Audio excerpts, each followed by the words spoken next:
Dr. K. Ravindran, the moderator of this session,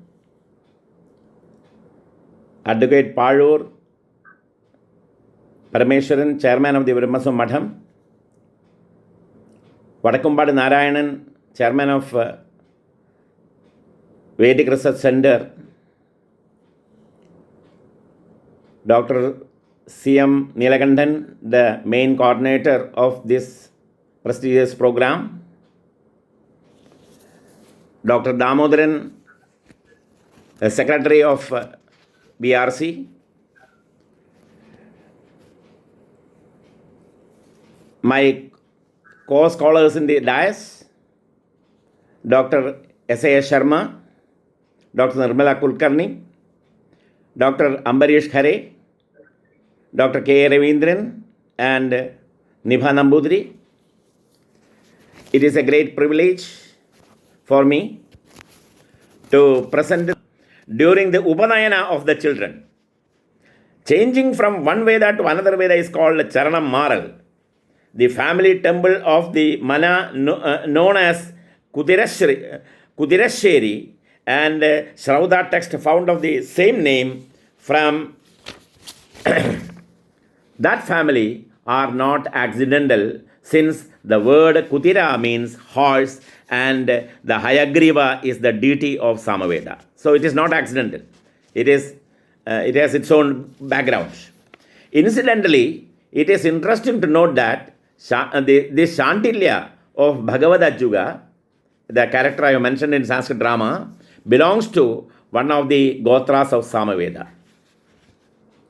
The arguments of L.S. Rajagopal in his article Studies in Samaveda, Some Problems Encountered, that among Nambudris only Jaiminiyas were found, will not stand to test in the light of the above said facts. So the opinion of L.S. Rajagopal is not that much sound. It is not fully correct. It is true that now in Kerala, mostly all Samavedins belong to Jaiminiya recension. That is no doubt about it. But it is very difficult to say that no Nambudiri Brahmana is available who belong to Kaudhuma Shakha. In this context, it is to be noted that those who claim to be Jaiminiyas are all actually not belong to Jaiminiya Shakha strictly. In this context, it is to be noted that those who claim to be Jaiminiyas are all actually not belong to Jaiminiya Shakha, since they chant similar that of Kaudhuma recension. This happens in the branches of other Vedas also, not only in Samaveda. The change of Charana is also prevalent in several parts of Kerala, not only among Samavedins, but also among Rigvedins and Yajurvedins. The characteristics of the chanting of previous Vedic recension influences the succeeding one. മുമ്പുള്ള ഒരു വേദത്തിൽ നിന്ന് വേറൊരു വേദത്തിലേക്ക് ചരണം മാറുമ്പോൾ ആദ്യത്തെ ആ റെസിറ്റേഷൻ്റെ സ്വാധീനം വളരെ കാലം ചെയ്തിട്ടുള്ളതിൻ്റെ സ്വാധീനം, ആ ചൊല്ലലിൻ്റെ സ്വാധീനം രണ്ടാമത്തേൽ വരും. അങ്ങനെ പലപ്പോഴും ജൈമിനിയാണോ കൗതുകമാണോ എന്ന് തിരിച്ചറിയാൻ പറ്റാത്ത രീതിയിൽ പല ശൈലികളും നമ്മൾ കേരളത്തിൽ കാണുന്നു. So, at the time of the invasion of Tipu Sultan, many Brahmins left Palakkad, and when British rule came again, they gave pension to Rajas, and practically there was nobody to patronize the Vedic scholars. Vedic rituals vanished day by day, and the Saman chant also lost its importance, since Saman is mainly to be used in rituals. When rituals have lost its significance, normally the Saman, the application or usage of Saman hymns also diminished. L.S. Rajagopal and Wayne Howard, in their article, they jointly contributed one article, a report on the Kaudhuma Samaveda of Palakkad. Wayne Howard is one of the internationally known Samavedin, and he was for a long time he was with Professor Asko Parpola, who was also a scholar from Finland in Helsinki University, and they jointly done so many works in Samaveda. And Professor Asko Parpola is the direct student of Ittirevi Mamunna, the great savant. I have already mentioned his name. He came to Panyal more than 18 times and studied under the feet of Ittirevi Mamunna, the Samaveda in a traditional style. And this L.S. Rajagopal and Wayne Howard, in their article, a report on the Kaudhuma Samaveda of Palakkad, mentioned the names of some scholars who still preserve the Prachina style. One Parameshwara Iyer of Thrissur, V.N. Narayana Vadhyar, now staying at Mumbai, and Sri Gopala Vadhyar of Pudukot village. Among them, the first one is no more. The second one is staying at Mumbai, and due to the absence of practice, he lost the field. Now he cannot chant it perfectly. Now there is only one scholar, namely Gopala Vadhyar, who can recite Prachina style, that too only Grihya portion. I could find out recently two scholars. I am speaking about these Sama chanting in Kerala, and not only by Nambudiri Brahmins, but the Tamil Brahmins, those who stay in Kerala and have a separate style of their own, and they have a great tradition in that field. I could find out recently two scholars, Narayana Shastri and Ramanatha Iyer, who are experts in the old style and can chant the entire Srauta portion. At present, the so-called Purohitas in the villages of Tanjore and Tanjore are familiar only with the Grihya portion, that is Grihya Patha. Nowadays, the traditional styles of chanting are modified musically, mostly in all the regions. There are several tremendous changes happened in recitation, in tone, in its notes, and like that. Now, I am not aware of the progress of the project proposed by L.S. Rajagopal when he passed away no more now. When he was at the fag end of his life, he has done considerable work in researches in Samaveda, and he started a project, and I don't know what is the fate of that project, proposed by L.S. Rajagopal and Wayne Howard for documenting the Prachina style. I have gone through their study on notations and perfectly agree. They have done the Samaveda notations, and perfectly I agree with their statement that the notational numbers represent the mudras and not the tones of the scales. That is very important. It has no connection with Carnatic, the music, its style, tones, and like that. So, this is true in the case of all styles of chanting Saman belonging to Kaudhuma. It is obvious that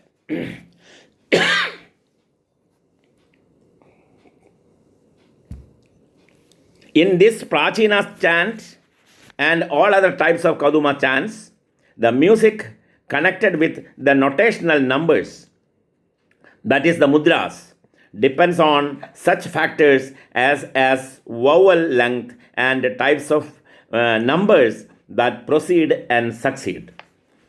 Wayne Howard cautioned the readers of Narada Shiksha against the literal interpretation of the passage 1.5.12 Narada Shiksha, published in 1964, that the passage is like that, that states a correspondence between the numbers and tones of a secular scale. The shloka is like this in Narada Shiksha. Yas samaganam prathamaha sa venoho madhyamaswaraha yo dvitiyaha sa gandharvaha tridiyo rishabhasmrtaha chadurtha shadja ityahu panjamo dhaivato bhavet षष्ठो निषादो विज्ञेयः सप्तमः पंचमस्मृतः iti. It is true that the Prachina Saman chant encompasses 7 tones. But these tones can't be related to the notational numbers, which represent mudras. That is the bone of contention. Not a single style of chanting of Saman all over India is sung in the same manner described by the Narada Shiksha, as far as my experience or my enquiries are concerned. Wayne Howard published his work Samavedic chant at Harvard in 1977. He discussed one Prachina style of Saman chant existing in Mullandiram village of North Arcot district, Tamil Nadu. He recorded this in tape with the help of T.K. Gopala Iyer of Madras in 1975. But LSR mentioned one older style of Saman chant extant in Palakkad. Only it is spread in Palakkad area. Exactly at Pudukottu village, which was escaped the attention of Wayne Howard, Dr. V. Raghavan acknowledged that the style mentioned by Wayne Howard belonging to Tanjavur and is different from the style of prevailing at Pudukottu. That is a different opinion by a great scholar, none other than Dr. V. Raghavan. And Professor Wayne Howard admitted that it is much older, but Professor Wayne Howard admitted that he is not aware of such a Prajina style, as I mentioned earlier, through Gopala Vadhyar. He is not familiar with that Prajina style. There is a very close resemblance of Nambudiri style and the Tamil style. He was under the impression that Kaudhuma Saman, that Wayne Howard, he is under the impression that Kaudhuma Saman chanting at Tanjavur and Pudukottu are the same, but it is not same. In Palakkad, the identical chant to that of Tanjavur can be seen, but apart from that is more older style prevailing still at Pudukottu. Wayne Howard is under the impression that the Udupi, there is a great research work has undergone especially in the field of Saman chant and its different variant styles, and that has been the leadership has been given by Professor Wayne Howard and even Professor Asko Parpola. Wayne Howard is under the impression that the Udupi Samavedic chant of Kaudhuma Shakha, there is also Kaudhuma Shakha, also belong to Prachina style. But he has stated that they claim it as Jaiminiya. Even though it is Kaudhuma style, the scholars there, they say that it is Jaiminiya. Actually, the Tulu Samavedins chant somewhat differently from the other style.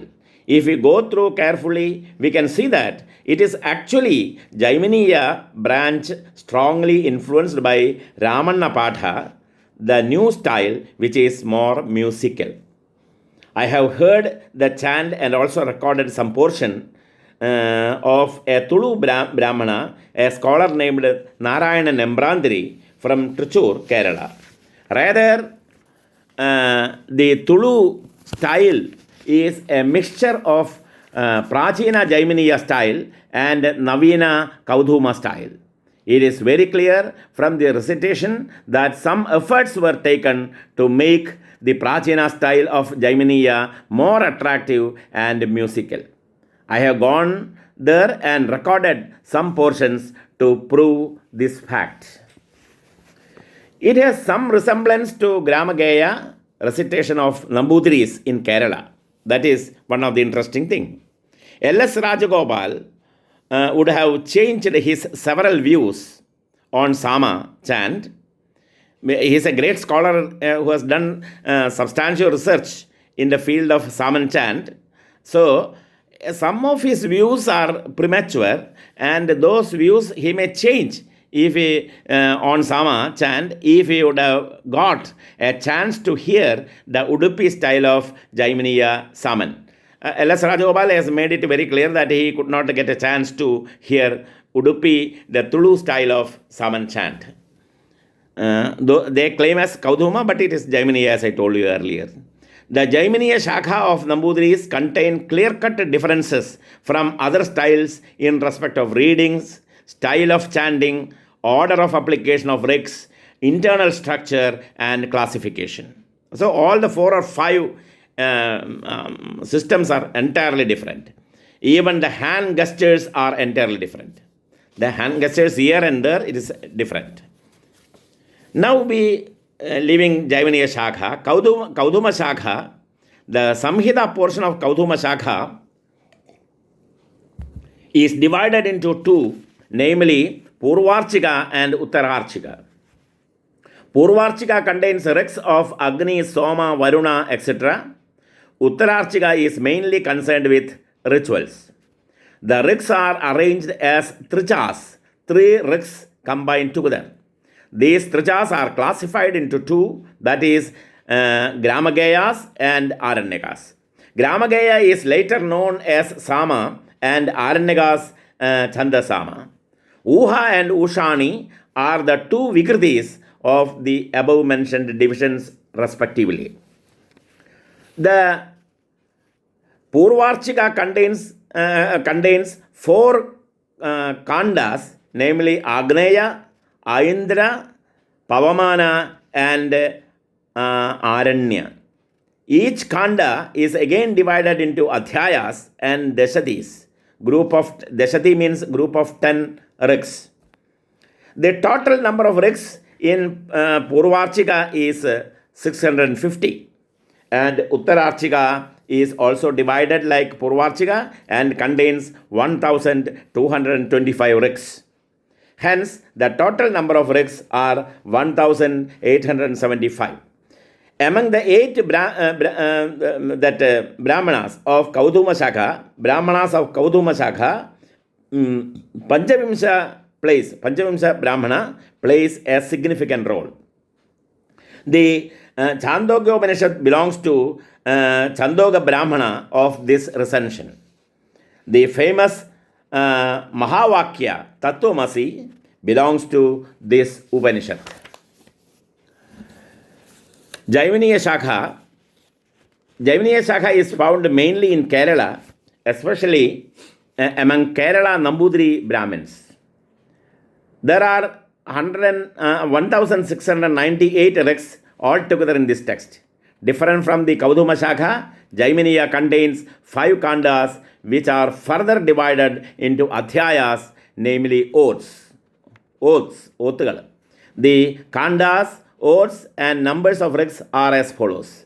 The Agneya, it has had 12 number of oaths and 116 number of rigs.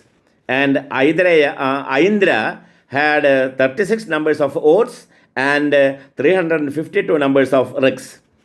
Pavamana is having 11 numbers of chapters, that is oaths, and exactly 119 numbers of rigs.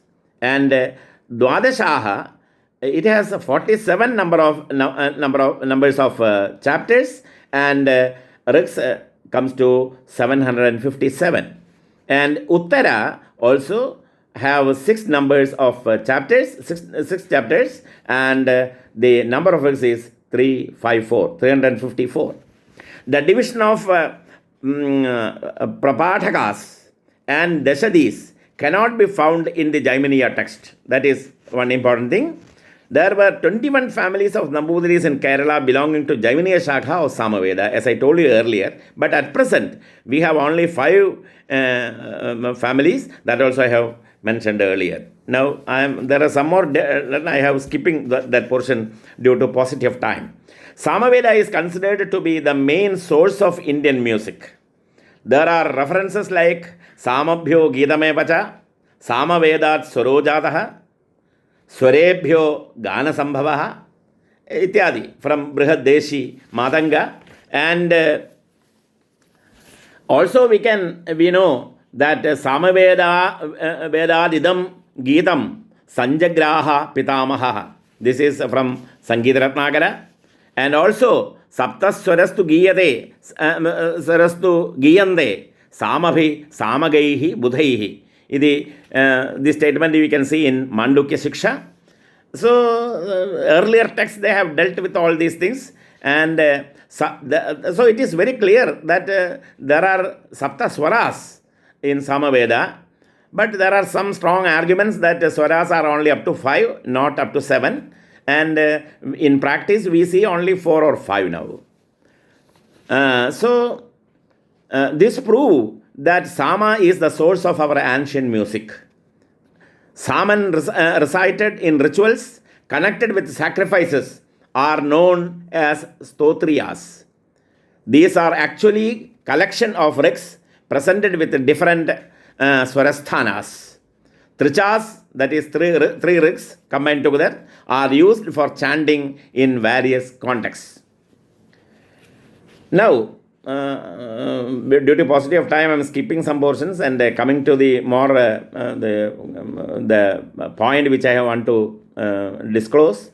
Each stotriya is divided into vibhaktis, mainly prasthana, udgita, and pratihara. And there are 3 types of musicians called prastava, udgata, and pratihara. Each saman is being started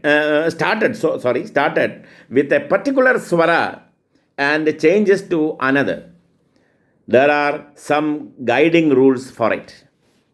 We come across the use of swarabheda in Saman chant as gamakas in classical music. So that is a similarity. There are different types of swarabhedas called pratyutkrama, atikrama, karshana, namana, and namana. The place and change of swara are indicated by hand gestures, hastamudra. These are known as gatra vinas. Nambudris use the complete hand for a gesture. They shake the hand in different angles and they are known in Kerala as Kai Katal. When a rik is presented as a saman, various changes are being effected. That is very interesting. They are called Vikara, Vishleshana, Vikarshana, Abhyasa, Virama, Stobha, Lopa, and Agama. Each Gana is split into paravans, and when it is split, the meaning of the rik is not counted. Meaning is not at all counted here. It is for a music purpose. They cut it according to the scientific way of musical presentation. Meaning is not at all concerned here. I will give you one example. It is very interesting to examine the recital of a rik according to the 8 types mentioned above. I am giving an example. Agna ayahi vitaye, grinhano havyadataye, nihota satsi berhishi. This mantra. The musical presentation of this according to the above mentioned vikritis are as follows. 1. Vikara is the first one. Vikara, Agna becomes Ognai. Agna becomes Ognai. Akara becomes Okara. And second, Vishleshana, that is Vitaye. Vitaye becomes Voi Toyai, splitting the joined swaras. And third, Vikarshana, that Ye becomes Yai, lengthening of the Hraswa. And Abhyasa, Taye to Yai, it is a repetition. And Virama, that is Virama, example, Grinhano Havyadataye, that is Grinhanoha Vyada Toyai, break in the middle of the word. And Stobha, the letter like O, Ho, Va are added to the riks. They are called Stobha and are very helpful for musical presentation. They are O, Ho, and Va. Lopa is dropping a letter in recitation. For example, prachodayat is musically presented as prachohum adayo a. The letter th is dropped here. And agama is the arrival of a new letter in the word recited. Varenyam is presented as vareniyam. The letter ya arrived here. The rigs are recited in various swaras. Archika in a single swara, Gadhika in two, Samika in three, etc. Swarandaram of four swaras, Audava and Shadava of 5 and 6 swaras respectively.